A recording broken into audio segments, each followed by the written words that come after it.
Hello, church family. Good morning. I'm just a little bit nervous. I will pretend that you are all my students in school. That'll make it a little better. If the bell just rung and I told you stop talking, sit down, stop throwing things. You do that whenever you don't look. Put away your phones. You always have to say that. I have like a convenient little thing on the wall. It has these little pockets. And if I see you're on your phone, well, in school I would just come by and take it. I wouldn't even say that. Just take it and put it in there, and then you could get it after school. Anyway, I'll just trust that you guys, if you're on your phones, you're looking at Bible verses. I will assume that. I have a question as we start for you. Not a difficult question.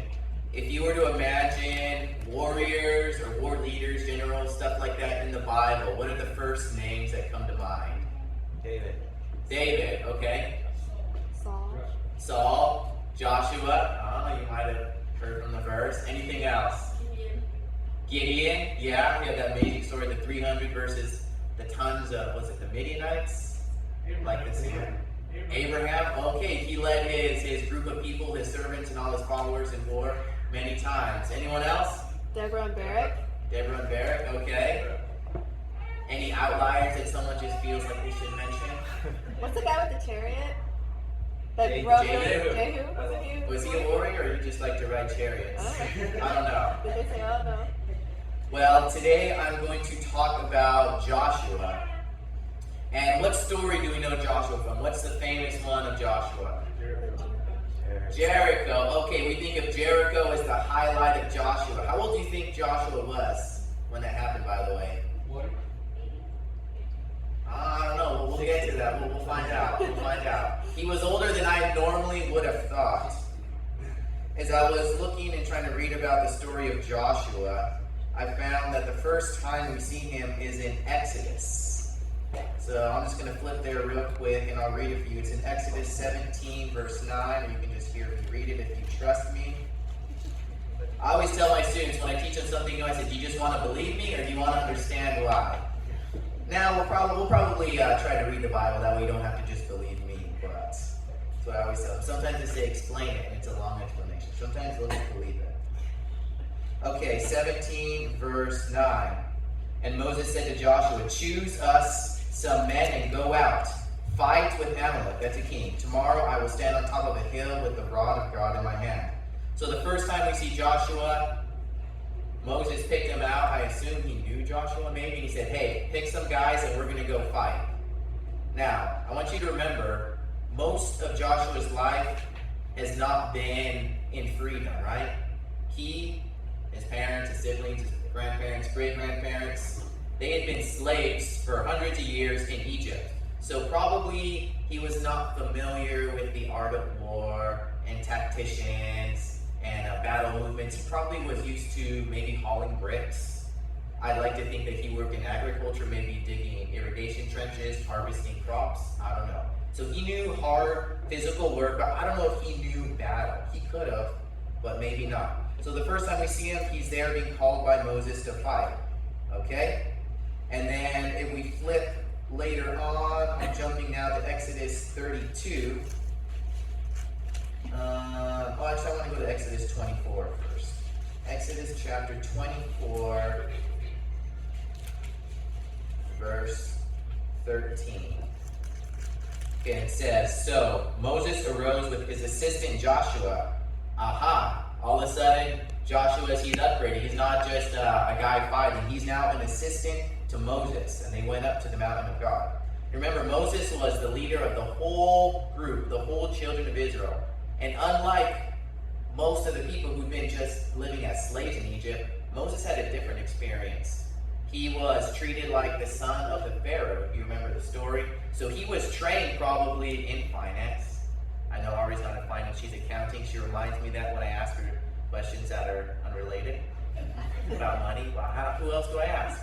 So he probably knew finance, maybe accounting too, on tablets. I don't know how they accounted in Egyptian times. He probably knew about warfare, about how to command troops, how to lead them into war, how to attack the weaknesses and stuff. So I'm assuming Moses, if he has as an assistant Joshua, he's probably teaching him these things. So maybe he's learning on the job. Have you ever had a job where You didn't know how to do it at first, but you kind of learn how to do it as you go. So maybe he's getting on-the-job experience. Okay, then we flip a couple chapters later, not too far. Now we're in chapter 32, still in Exodus, 32 verse 17. And it reads, "And when Joshua heard the noise of the people as they shouted, he said to Moses," listen to this, "there is a noise of war in camp." So all of a sudden he goes from a slave to kind of a warrior guy. He's learning these things, and he hears a noise, and his first thought, there's war. It was not war. They were actually singing, and they had this whole thing, and they were worshiping this golden calf. But you can see his mindset starting to change. He's starting to, really dig into this kind of warrior side of him that he's being called, that God is training him and Moses to do here. So you can see he's, changing his mindset there. All right, now we flip all the way to Numbers. Let's look at Numbers, the book of Numbers. I almost went to Deuteronomy, but not yet. We're in Numbers, chapter 13. And I'm going to start in verse 1. So this is kind of after they've mostly gone across the desert, right? Moses and God, they brought the children of Israel out of Egypt. They're kind of crossing the desert, and they're now at the land of Canaan. So this is the land that God had promised them. He said, I'm promising you freedom. They've been praying and waiting in Egypt for hundreds of years. God frees them. They come across the desert, and now they're in the land of Canaan. They call it the land of milk and honey. It was like really prosperous.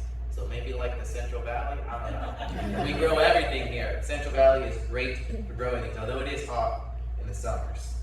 But it says here in chapter 13, verse 1 of Numbers, "And the Lord spoke to Moses, saying, Send men out to the land to spy, Canaan, which I am giving to the children of Israel from each tribe of their fathers. You shall send a man, every one a leader among them. So Moses sent them out from the wilderness of Paran, according to the command of the Lord, and all of them men were heads of the children of Israel. Now, Joshua is one of these heads of a tribe. So, going back to that question about his age, at this point, he couldn't have been a young guy, right? Because if he's representing his whole tribe of people, I wouldn't just send, well, Ari's, she could do a pretty good job. But I don't know if she's equipped to determine the fate of a whole tribe of people. She's going to go look at the land. Because what do you think they were trying to scout? If you were going to go for your whole family somewhere you've never been before, what would you look for in an area to settle down? Food, okay. Water. Animals, shelter, enemies, oh, okay. Anything else? Maybe other resources, right? Remember, things like metal are very hard to get in these times. Maybe iron ore, I don't know. Maybe flooding, rivers, all these things. Is the soil good? What can you grow there? So they are sent out, and if we continue down in verse 17, the same chapter, it says, Then Moses sent them to spy out the land of Canaan, said to them, Go up this way into the south, go up to the mountains, and see what the land is like, whether the people who dwell in it are strong or weak, few or many. We heard that. Whether the land they dwell in is good or bad, whether the cities they inhabit are like camps or strongholds, whether the land is rich or poor, whether there are forests there or not. Be of good courage and bring some of the fruit of the land. Now the time was the season of the first ripe grapes. So this is what they do. They go out and they're surveying the land, doing a lot of the things that you mentioned.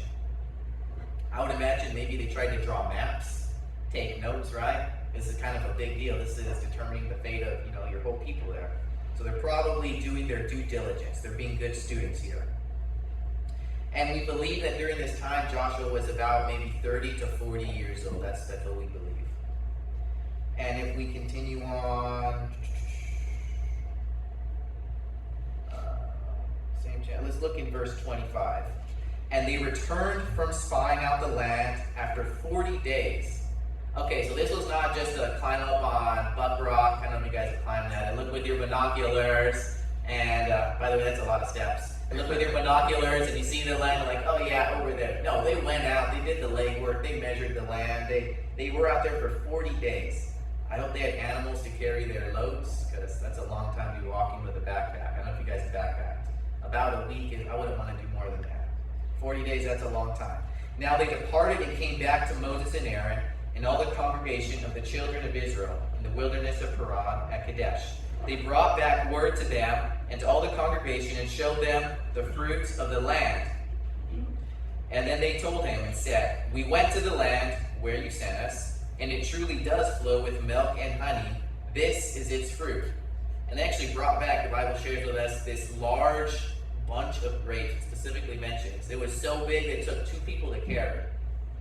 The most grapes I've ever seen is like, I don't know, maybe 2 hands to hold it. So I don't know what kind of grapes. And you know, these are guys, they were slaves and they worked hard, so they weren't weak.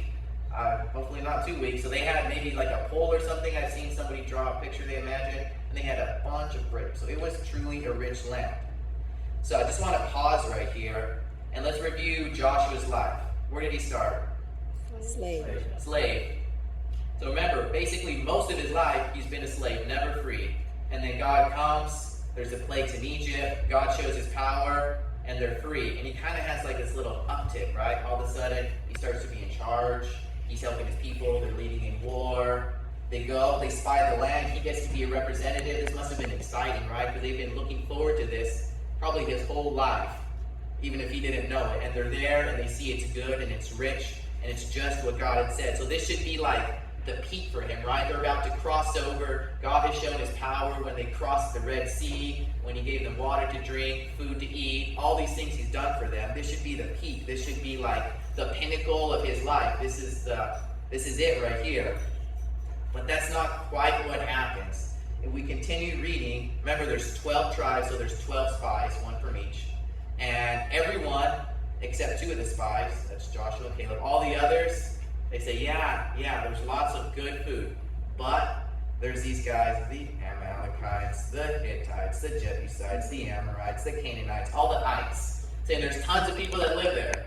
Because if there's water and good food, you better believe there's someone there already. And they are strong. They have walled, fortified cities. And there's a specific group of people. I don't know if you guys remember the story of David and Goliath. Well, Goliath was a giant, and these are his ancestors here, the sons of Anak. They were a bunch of them, a race of giants. And those spies are saying, we're like grasshoppers in front of these big giants. What are we going to do? There's no way we can take the land. They said the land, okay, get this. First they say the land is good, but then they say, oh, no, the land will devour you. I don't know what that means, the land will devour. Maybe they meant the people, but all of a sudden they're backtracking and say, no, we don't want to go there. It's too dangerous. And they go even farther than that. If we look now in Numbers chapter 14, starting verse 2. And all the children of Israel complained against Moses and Aaron. And the whole congregation said to them, if only we had died in the land of Egypt. Whoa, that's really extreme. Or if only we had died in the wilderness. Why has the Lord brought us to this land to fall by the sword, that our wives and children should become victims? Would it not be better for us to return to Egypt? So they said to one another, let us select a leader and return to Egypt. They were on such a high. Everything had been building up. They'd been free from Egypt. God had shown time after time. He's leading them. He's doing miracles. And then they arrive. And then they lose faith. They say, forget it. We don't want to follow Moses. We don't want to follow God. We're going to choose someone else. We're going to go back to slavery. Really? This is the place that they've been praying and crying out to God, free us. And then they want to go back because in this moment they're afraid, and Satan entered their hearts and he caused them to be afraid right here. They lose trust. And the only ones who are kind of talking against this is Moses and his brother.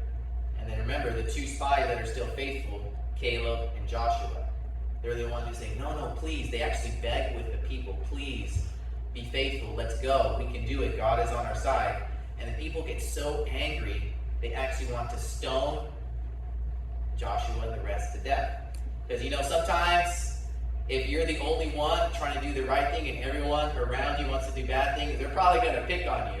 And maybe they won't kill you, but here, these people, they were pretty riled up. They were willing to kill them for standing up for what was right. They said, no, we don't want that way. We want to go back to Egypt, to slavery. So God actually steps in, and he was very angry. And if you read, you can see how Moses is pleading for the children of Israel's life. He's saying, God, no, give us another chance. They're your people.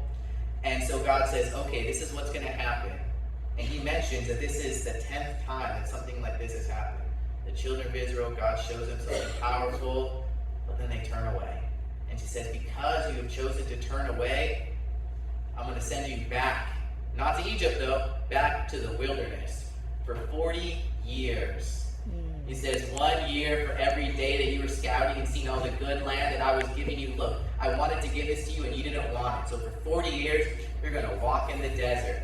And anybody 20 years old and older, you're all going to die out in the desert as shepherds.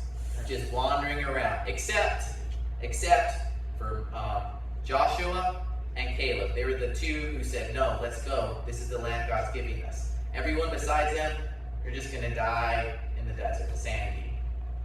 And so that's what happens. They wander around in the desert for 40 years. I feel bad for Joshua, remember? He's basically his whole life, maybe 30 to 40 years, has been kind of bad, right? A slave. And he has like this little good heart, then boom, right back down again. Maybe he's not a slave, but still 40 years in the desert, I'm sure that felt weighing heavy on him, thinking, man, we were so close, we were right there, and we turned away.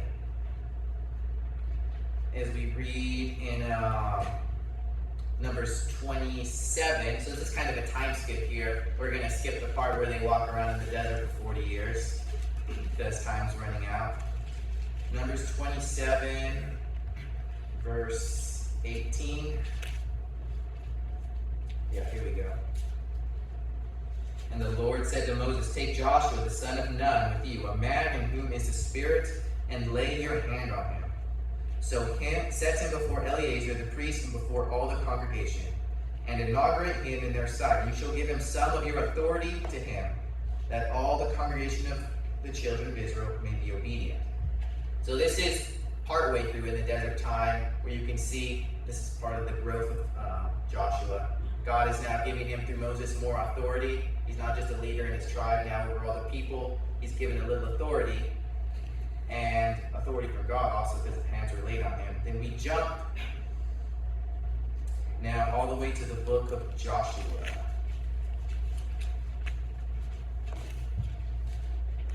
Joshua chapter 1. That was our scripture reading. Oh, you know what? The end of Deuteronomy, we might as well read it. Right here, Deuteronomy 34:9, that's right there before Joshua starts. Deuteronomy 34:9. Now Joshua, it's our main character, the son of Nun. By the way, that's an interesting name. The son of Nun. I don't know. N-U-N. That's an odd name. I remember hearing a riddle. Well, there's a Bible riddle. Who had no father? In the Bible, it's, Joshua, son of Nun. And I think I used to have like a little joke book or something I got from grandma. Bible. So who has no father in the Bible? Josh, remember that one. Okay. And I forgot where I was at. He was full of the spirit of wisdom, for Moses had laid hands on him, so the children of Israel heeded him and did as the Lord commanded Moses. So this is like the second time, I guess, where the hands were laid on Joshua. And this time, it's not just for some of the authority now. Moses, right after this, Moses dies. And so this is Joshua taking up the mantle, and he is now the spiritual leader for all the children of Israel, with all their problems and all the things they're going through ever since being slaves, right? He's been through it all. And he's probably way older than all of them, right? If anyone 20 and under died, and he is a good bit over that now. Okay, so now he's here, and he's probably close to 80. If he was at least 30 to 40. So he's like 70 to 80 years old, and now he's back. He's back where he was 40 years ago, when he was kind of in the prime of his life. Now he's no longer, but he's back there, and he knows this is where God wants him. They're back at the Jordan River. I actually have do I have a picture up here? Oh, there we go. It might be hard to see. Is this a laser? So they're kind of right here, the Jordan River. Do you see that coming down? Sort of a little line. That might be hard to tell. So they're camped out over here. And they had conquered some of the territories coming in with Moses. Moses dies, and over here somewhere, this is where our main character Joshua takes over. And so this is where they're ready to move into like the big area. All their big enemies are in here.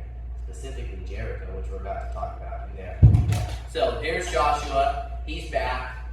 And is we read here, I'm going to read it, Joshua 1. After the death of Moses, the servant of the Lord, it came to pass that the Lord spoke to Joshua, the son of Nun, Moses' assistant, saying, Moses, my servant, is dead. Now therefore, rise, go over this Jordan, that river, you and all the people with you, and I'm giving to them the children of Israel. Every place that the sole of your foot will tread upon, I have given you, as I said to Moses. Wow. Everywhere you step, God says, I'm giving you this good land. He tried to give it to them before, and they didn't want it. If we look here in verse 5, it says, no man shall be able to stand before you all the days of your life. As I was with Moses, so I will be with you. I will not leave you nor forsake you. Be strong and of good courage. So God also gives some encouragement here. He's saying, hey, I'm sending you to the land, but I'm not sending you alone, okay? So sometimes God sends you into hard things, but he is not sending you alone. I want you to remember that. When you have hard things, God is there still. Say, be of good courage. Later down here it says, be faithful. Do not turn to the right. Do not turn to the left. Don't be distracted by the things that are trying to pull you away from your task here. So here's Joshua, and he's looking across the Jordan, where God's telling him to cross over. There's a big city, Jericho. It's described as like a fortress. So there's big walls. I don't think we make cities like this anymore. And that way the people can come in and like emergencies and stuff and attacks, and you can wall up the gates. And this is like the entry point. So if you control this spot, you control a lot of the land. Because otherwise, if they were to go around, then maybe when they weren't paying attention, the strong army from Jericho could come down and attack them when they're weak. Or maybe supply routes, because they have some other people on the other side of the river. So they need to take this in order to cross over and to take the land. And Jericho was not just a land of like a center of wealth and trade. It was also like a center of idolatry. I think it was the god of Ashtaroth they worshipped, and they had like a lot of pretty degrading practices with all their priests would do, because it was like goddess of something fertility and stuff. So the priests and the people and really degrading stuff. And this was like the worst spot for here in Jericho. So this also symbolized like the opposition against God and the good thing God wants us to do in life. So here Joshua is at this big city. And just because he knows God wants him to take the city doesn't mean he knows how to take the city, right? Are they going to run up and smack their swords on the wood? I don't know, on the gates, on the stone? So he's out there, we believe, probably praying. And we're looking in Joshua 2, verse 1. We don't have too much time. But he sends us spies. 2 spies this time. And there's a cool side story where these 2 spies go into Jericho. They get found out. They're running around and hiding because they probably don't look like the Jericho people. Jerichoites, I don't know what they call them. And so they hide in a prostitute's house. And she goes, oh, I've heard of your God and your people. You guys are really strong when you take the city. So she doesn't doubt that they're going to win.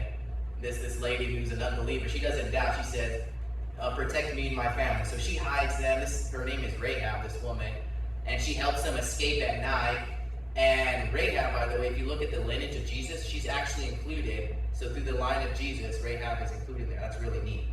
But these spies, they come back. And then like those first 12, they're not like downers. They're not saying, oh man, they're too strong. The cities are, they're like, no. Even the prostitutes are afraid. They've heard of us. We're scary people. God's with us. They don't know what's wrong. So we're going to go in there, and God is giving it to us. And so then now, Joshua's going out to pray. And remember, behind them is what? What's behind them? Desert. What's even behind the desert? Egypt. Yeah, so behind them you could say are enemies, right? Egypt has no love for them. They were their workers and they bounced. Ahead of them is enemies. There's Jericho. There's tons of cities. There's the sons of the giants on this mountain, big guys. And they all hate the Israelites. They all want them dead. Because they all have different gods, and they think their God is stronger than the true God, and they do weird stuff. So they're surrounded by enemies. And you could say that sort of in this world, we are surrounded by Satan. He's always trying to attack us. He wants to hurt us. He sends bad things our way. And just like the Israelites, we only have one true ally. We only have God as our ally. Amen. You think you could trust other people, maybe you can for a while, but you never know that things happen. The only person you can truly rely on is God. So in this moment, that's what Joshua does. He goes out, and verse 24 of chapter 2. Is that what I want? Oh, that's just where the spies are saying, yeah, it's time for us to go into the land. Okay, here we go. Joshua 5, verse 13. And it came to pass, when Joshua lived by Jericho, he was out there praying, that he lifted his eyes, looked, and behold, a man stood opposite him, with his sword drawn in his hand. So here's 80-year-old Joshua, and he's out praying, and he sees someone with a sword. What do you guys think would be your first reaction? Fight. Fight? Right. Happiness, fight or flight, I don't know. I thought it could have been, yeah, maybe, I don't know, like try to play it out like you're just walking by, I don't know. But he sees a guy with a sword in his hand, and we continue reading here, says, Joshua went to him, and he challenges him. He says, are you for us or our adversary? Now the Bible doesn't say, but I would imagine if the guy has a sword drawn, and Joshua's going up to him saying this, he maybe had his hand on his own sword, thinking, okay, God, is this guy, what's going to happen here? But as we continue in verse 14, so he said, the man, no, but as commander of the army of the Lord, I have now come. So we know this is actually Jesus. And Joshua fell on his face to the earth and worshipped and said to him, what does the Lord say to his servant? Okay, so right here, Joshua has an encounter with Jesus, who shared with him basically the battle plans, which is very unconventional. And what he tells them to do is to take your warriors, to take your priests, I think it's 7 priests with 7 trumpets, and you get them together, and you're going to walk around the city. I looked it up. We believe Jericho is about 6 acres in size, according to archaeology. I would also imagine, by the way, you don't walk right next to the wall, because what happens if you walk next to a wall of your enemy? Yeah, you're going to shoot you, they're going to drop rocks, pour boiling tar, I don't know, spit on you, at least something, if you're right below them. So that 6 acres plus, I don't know, maybe 100 extra yards around, I would guess, as you know, they're hostile. They walk around once in total silence. They're not making any noise. I wonder if he explained to the troops or if he just told them to do this. If he said, oh yeah, God told me to do this, or just go do it. I don't know. So they're walking around once the first day, and then they go back to camp. They do it the second day, early in the morning, walk around, go back to camp. They do this 6 days, not saying any words, freaking out the Jericho people. Rahab's probably wondering, come on, take over the city. I know you're going to do it. That's a prostitute. She's still there with her family, hiding in their room. And on the 7th day, which I was just thinking about this, you guys think that was Sabbath, the 7th day there? I would imagine. So instead of getting ready for church and buttoning their shirt, they got their weapons to go kill the Jericho people, to kill God's enemies. What a crazy thought. That's completely different or foreign from the way we do things nowadays, right? And so they gear up, ready for war, knowing that God's going to have them fight these people today. This is their church activity. They get everyone together. The kids and the women are like preparing the lunch for when they come back. I don't know. So they go and they walk 7 times around. And on the 7th time, instead of being silent, they yell, they blow their horns, and the unexpected happens, except for Joshua. He knew because God told him. The walls come, they fall down.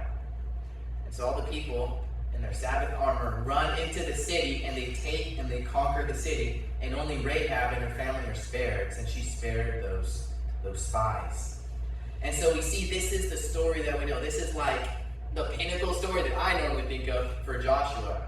I love the song as a kid. Joshua fought the battle of Jericho, and the walls came tumbling down. We used to sing that all the time. I love that song. I should have had them sing it. And so this is like, should be the pinnacle thing. But even in the midst of this great victory, they had like a little downfall. There was this guy, Achan, and he disobeyed what God had said. God had said, okay, when you take the city, the gold and the silver, you need to save that for me, for the temple, for it's like sacred for God. Not Achan. He took it and he hid like this chunk of gold and like this cloth, and he hid it under his tent. And because he went directly against what God had said, it caused their next battle against like this little bitty town, like little Arosi, right? They took out Fresno, then they come to Arosi, and what should have been easy, right? Not as big, not as many people, no big walls, and they had to crush and defeat it. And they went to God and said, what happened? And they found out it was because of this sin of Achan, who had led to the downfall of all the people, because they were all one there. So you can see, even in this great victory, they had like, this little failure right there. And if we were to continue looking through the story of Joshua, there was more battles, more victories. They prayed to God. They had that issue taken care of with Achan. They ended up crushing that town. But then right after that, they get tricked by their other neighbors, the Gibeonites. They got kind of shammed there. They showed up in like old clothes and old food, and they said, "Oh, we came from far. We came from Nevada. We came from so far. We're not around here. Just like sign a peace treaty. Promise you won't hurt us." Do you think Joshua prayed? No, he didn't. After all these great things, he talked to God. God helped him. They did this big victory. He didn't ask God. And so they ended up signing a peace treaty with the town they were about to conquer next on their path. So you can see that Joshua still had some learning to do in his 80s. And then right after that, God gave them victories again when they prayed to him and asked him. There was this cool battle where they ran all night, wiped out like a 5-king alliance. The people were running away, and God sent down hailstones on the rest of them and wiped out the rest of them. And then they captured the 5 kings. And there's like this moment where Joshua has them all come, the leaders, and put their feet on the necks of those kings. Can you imagine? Like this tribe of people, Israelites, they're nobodies, they're slaves, they're coming in, and through God's power, they're overcoming these world powers. They're taking out like the strongest people in the world at that time, probably. And so God keeps giving them victories as long as they don't turn away from him and try their own thing, and they have these defeats. And you know, that can happen to us. I don't know where you're at in your walk with God. Sometimes you have victories, sometimes you have defeats. Maybe you're like that young soldier just starting out on your path with God, going around the walls of Jericho. You don't really know what's going on. You're happy for that big victory, and then this little defeat happens there. Or maybe you're Caleb, which, by the way, I wanted to make a quick mention of Caleb. This was Joshua's buddy, his buddy's 5, the only ones that stayed faithful from the original 12. And Caleb is 85 years old. And he tells Joshua, "Hey, I'm 85 years old, but I'm strong to fight. Send me to those giants." This is what he asked for. He goes, Moses promised me the mountain with the sons of Anak. These are all the giants. He says, "Give them to me. I'm going to drive them out." And so that's what he does. He and I hope his family help him. They go and they fight and they defeat and drive out the giants. So maybe you're that. You're thinking you're at the end of your journey. But wherever you're at, I encourage you to keep fighting, just like Joshua, just like Caleb, just like the people. You will experience your defeats, your losses, but also your victories and your wins. But no matter what, keep moving forward and keep trusting in God, just like they did. And if we look in Hebrews chapter 12,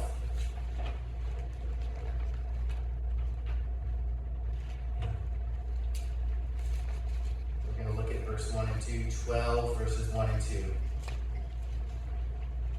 "Therefore, we also, since we are surrounded by so great a cloud of witness, let us lay aside every weight and the sin which so easily ensnares us, and let us run with endurance the race that is set before us, looking unto Jesus, the author and finisher of our faith, who for the joy that was set before him endured the cross, despising the shame, and is set down at the right hand of the throne of God."